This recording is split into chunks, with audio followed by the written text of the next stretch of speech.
Engineering करायचंय तुम्हाला भविष्यात आणि आता तुम्ही 11वी सायन्सला ऍडमिशन घेतलंय, तर विषय कुठले ठेवायचे? मग बऱ्याच जणांना वाटतं की मॅथ्स ठेवून घेतलायच, मॅथ्स लागतोच इंजिनिअरिंगला, मग बायो पण घेतो, काय होते बघतो. कोण म्हणते मराठी हिंदी ठेवायचा का, की आयटी घ्यायचा, कम्प्युटर सायन्स, हे सगळे प्रश्न आहेत. कुठल्या गोष्टी सोप्या जातील जेणेकरून तुमचे मार्क्स वाढतील आणि जास्ती वेळ मिळेल. विनाकारण सब्जेक्ट घेतला एक तर मार्कांचा फायदा होणार नाही आणि वेळ पण जाईल. मग हे सगळे जे क्वेश्चन्स आहेत, हे क्वेश्चन्स मी एक छोट्याशा व्हिडिओमध्ये क्लिअर करतोय.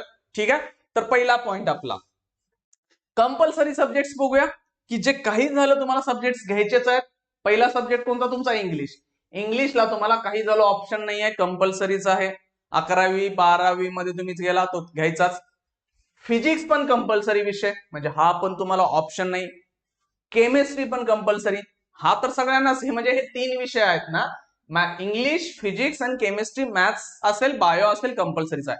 आता तुम्ही इंजिनिअरिंग करणार आहात तर तुम्हाला मॅथमॅटिक्स पण चौथा कंपल्सरी झाला, कारण मॅथमॅटिक्स आणि फिजिक्स विषय नसेल तर तुम्ही महाराष्ट्रामध्ये इंजिनिअरिंग नाही करू. महाराष्ट्रात काय, जवळपास भारतातच हे दोन्ही कंपल्सरी लागतात. त्यामुळे 4 विषय झाले, म्हणजे कुठले? इंग्लिश, फिजिक्स, केमिस्ट्री आणि मॅथमॅटिक्स, हे 4 विषय आहेत. मेन मुद्दा आहे तो पुढच्या 2 विषयांचं काय.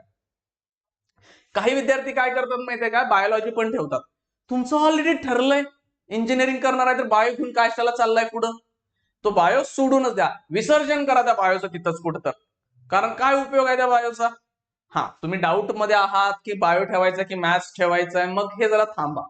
पण तुमचं ठरलंय ना इंजिनिअरिंगला चाललाय तर काही झालं करायचं नाही, कारण आपल्याला टेस्ट वगैरे सोडवायच्या आहेत, बऱ्याच गोष्टी करायच्या असतात. कारण मॅथमॅटिक्स म्हणाल तसा इझी नाही आहे. 10वी पर्यंतचा मॅथ्स इझी आहे, 11वी 12वीचा त्रास देणार. हा, टेस्ट सिरीज असेल, पीवाय क्यू पाहिजे असतील तर पीवाय क्यू वगैरे सगळं फ्रीच आहे आपलं. कुठं?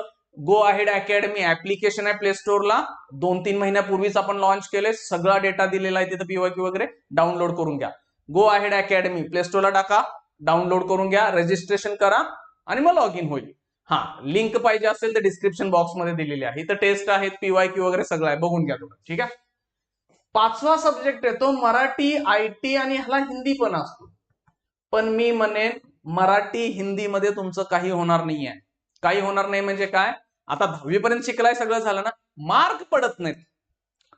कारण का, मराठी आणि हिंदी हे 2 लँग्वेज आहेत आणि लँग्वेज ही 10वी सारखी नाही आहे, टफ लँग्वेज जातात, स्कोर करणं अवघड आहे.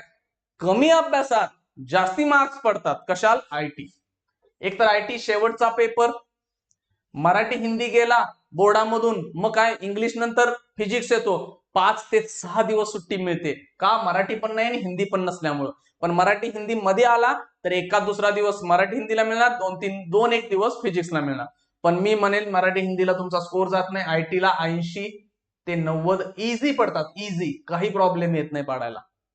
त्यामुळं इथं आयटी ठेवा. काही म्हणतील आम्हाला ते बायफोकल वगैरे ठेवायचे, येऊया तिथं.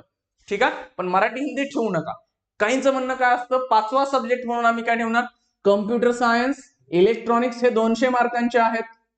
100 मार्कांचं इथं प्रॅक्टिकलच असतं, 100 मार्कांचा पेपर असतो. हा जर ठेवला कम्प्युटर सायन्स, इलेक्ट्रॉनिक्स, तर तुमचा कुठला गेला? हे 3 पण गेले.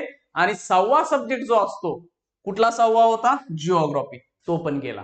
कारण हे 200 मार्क मध्ये 2 सब्जेक्ट आले. इथं ऑदर म्हणजे काय, तर मेकॅनिकल मेंटेनन्स वगैरे आहेत, पण तिकडे जाऊ नका. ह्या दोन्हीचा एक मोठा प्रॉब्लेम मला वाटतोय. कारण इथं दोघांचा काय माहिती का, अभ्यास करावा लागणार. तुम्ही म्हणणार मग विषय ठेवलाय तर अभ्यास करायला नको काय? आयटी पेक्षा हे टफ आहे. कम्प्युटर सायन्स म्हणजे प्रोग्रामिंग आलं, तुम्ही म्हणा मला कम्प्युटर इंजिनियर व्हायचं, मी 11वी पासूनच ठेवतो, आता ठेवू नका. कारण आता काय पाहिजे तुमचं? सीईटी, जेडब्ल्यू इथं स्कोअर करायचं आणि त्याला पाहिजे वेळ. हे काय कम्प्युटर सायन्स काय लय मोठं टफ नाही आहे, म्हणणार मी वेळ देऊन करू शकतोय. नका ना, तो तर वेळ का वेस्ट करायला? पुढे इंजिनिअरिंगला गेला की 4 वर्ष शिकायला. आता आपल्याला वेळ पाहिजे जेणेकरून सीईटी किंवा जेडब्ल्यू ह्यामध्ये बेस्ट स्कोर होऊन बेस्ट कॉलेज मिळेल, म्हणजे प्लेसमेंट बेस्ट होणार. मग 4 वर्षात करा ना जे काय प्रोग्रामिंग करायचं आहे. इलेक्ट्रॉनिक्स ज्यांना आवडतं, म्हणजे सेमीकंडक्टर वगैरे आहेत, म्हणजे फिजिक्सचा जो शेवटचा पार्ट आहे ना इलेक्ट्रॉनिक्स मधला, तो त्या टाईपचं इलेक्ट्रॉनिक्स असतं आणि ते थोडं टफ आहे. तुम्हाला खूप आवड आहे, करू शकताय, तर इकडे चला. प्रोग्रामिंग मध्ये तुम्हाला असं बघता बघता सुटतंय तर चला. वेळ द्यायचा आहे, निवांत मार्क पडायचे तर आयटीला जायचं. ठीक आहे. आता ह्यातला समजा तुम्ही आयटी ठेवला तर एक विषय कमी झाला, 5वा आला ना. 6व्या विषयाला कुठला येणार? बायोलॉजी आणि जिओग्राफी. मी मगाशीच म्हणलं बायोलॉजीला जाऊ नका. जिओग्राफी घ्या, सोपा जातोय. सगळ्यात last paper, second last paper.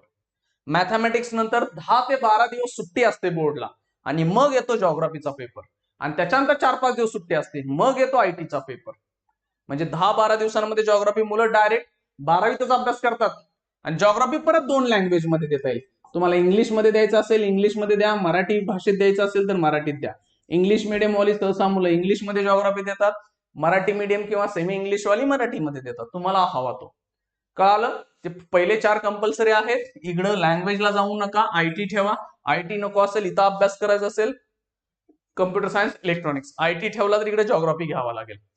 Electronics computer science ठेवला तर आयटी पण गेला, जिओग्राफी पण ठेवायला लागणार नाही. 5 विषय द्यावे लागतात. समजतंय काय करायचं आहे? सांगतो, ऍप बघा, ऍप मध्ये बराच डेटा दिलाय, खूप काम सोपं होईल तुमचं. थँक्यू.